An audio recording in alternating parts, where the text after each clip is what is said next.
দেখো এই পাশে 3 দিয়ে আমরা 8কে গুণ করছি, 3 গুণ 8 সমান সমান কত হলো? 3 8 24।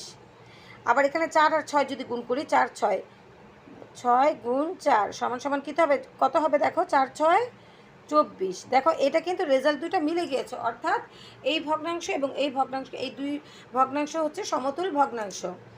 তারপরে এখানে দেখো 4 গুণন 10, 4 গুণ 10 সমান সমান 4 10 কত হলো? 40। আর এখানে 8 গুণ 5, 8 গুণ 5 সমান 5 8 কত হবে?